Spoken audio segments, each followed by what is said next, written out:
Штрафы ГИБДД, неуплата ЖКХ, просрочка по налоговым обязательствам. Вероятность остаться в аэропорту есть у каждого, чья сумма долга превышает 30 тысяч рублей. Рейс Магаз-Москва. Поток пассажиров в аэропорту не иссякает. Кто летит домой, кто на учебу, а кто на отдых. Лето – жаркая пора не только для отдыхающих, но и для надзорных служб. Судебные приставы проверяют пассажиров на долги прямо в здании аэропорта. Процедура предельно простая. Для этого достаточно назвать свою фамилию и предъявить паспорт. Получить ответ можно с помощью банка данных исполнительных производств.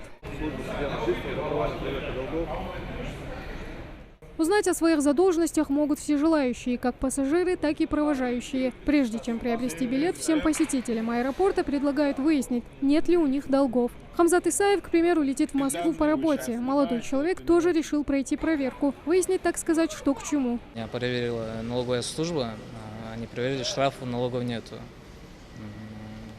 Это радует, конечно, что вообще нету штрафов налогов.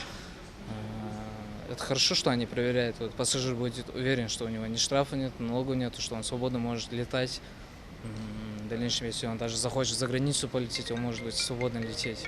Цель рейда – напомнить должникам о риске стать невыездными, по возможности взыскать задолженность за электроэнергию на месте. Должников ограничивается за пределы Российской Федерации, когда должник вылетает. И в том случае, если у него имеется задолженность свыше 30 тысяч рублей, в этом случае судебный пристав-исполнитель накладывает на должника ограничение на выезд за пределы. И, соответственно, после оплаты это ограничение снимается. Чтобы отдых не омрачился запретом на выезд из республики, важно вовремя платить по счетам, напоминают специалисты. По словам сотрудников Ингушэнерго, многие о запрете на выезд узнают прямо перед вылетом на таможне. Поэтому они стараются как можно чаще проводить совместные рейды с судебными приставами. Определенная исковая работа, проводимая специалистами Ингушэнерго, а также рейдовые мероприятия, такие, которые мы проводим, как сегодня, являются инструментом для взыскания с потребителей недобросовестных плательщиков.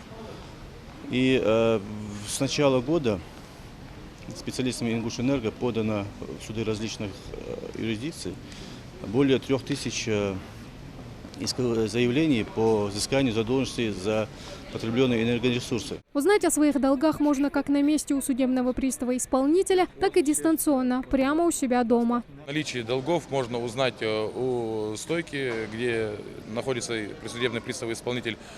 Также он может разъяснить человеку, сколько у него долг и по каким сферам.